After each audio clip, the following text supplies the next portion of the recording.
Hey everybody. So, I'm not sure which day of the conflict this is right now, but we've had a busy couple of days. The whole family has come down with COVID. It hit little Misha first, and then my wife, and now me.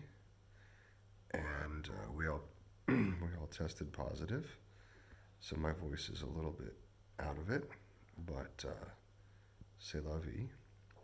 We got some jobs working for a fairly major um, nonprofit organization, and so we're going to be doing that. But in the meantime, I just kind of wanted to talk about.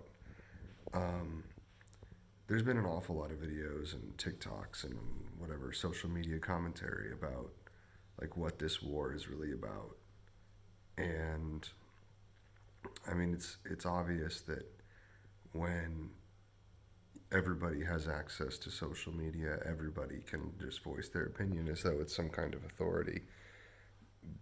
And so here I am. I'm going to voice my opinion, but I also want to cover the fact that I think I am kind of an authority on these things.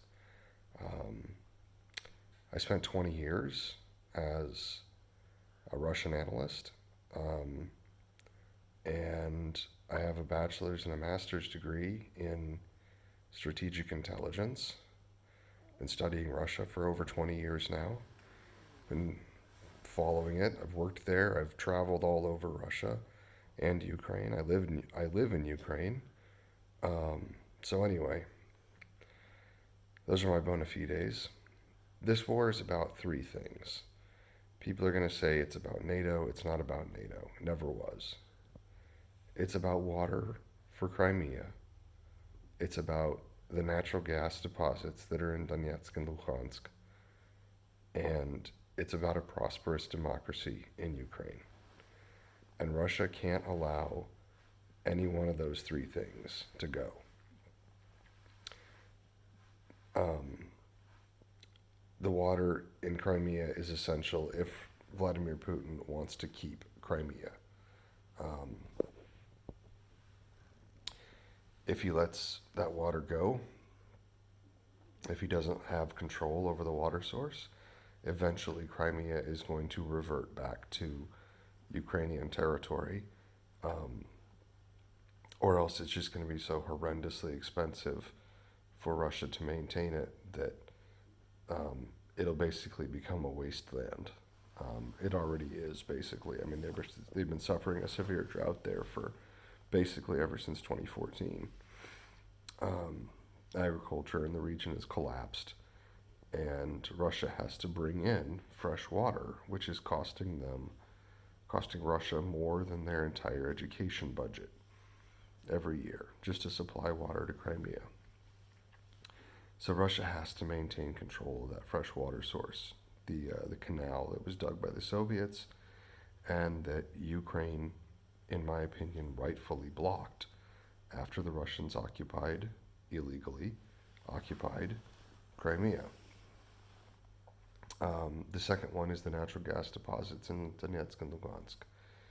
There's a huge amount of natural gas reserves there that are untapped, and if they wouldn't add much to Russia's total natural gas reserves, but they would give Ukraine um, independence as far as its energy concerns are concerned, and it would also be enough gas that like Ukraine could displace a sizable amount of the gas supply that Russia now gives to Europe if they were able to extract those resources. And so it is imperative for Russia to keep that area a conflict zone. And that's all that Russia cares about. They need it to either be Russian territory or they need it to be a conflict zone. If peace ever breaks out in Donetsk and Lugansk, and Ukraine is able to build the infrastructure there to extract the gas, Russia's regional power is going to be, is going to suffer. And then you have the fact that there's a prospering Slavic democracy. showing the Belarusians and the Russians that, you know, Slavic people can, in fact, have a real democracy where the people get to vote and those votes matter. And if the Russians and the Belarusians start to think about that for too long, well, that kind of spells the end of the autocrats that currently run those countries. So, anyway, that's my 2 cents. We are in quarantine for a while. So, woohoo. Anyway, take care of each other. Try not to get COVID. Wear your masks. I just want to point out, oh, I should say, we are both vaccinated. So, it hits you. It probably would be worse if we weren't vaccinated. Anyway, take care of each other, and I'll talk to you later.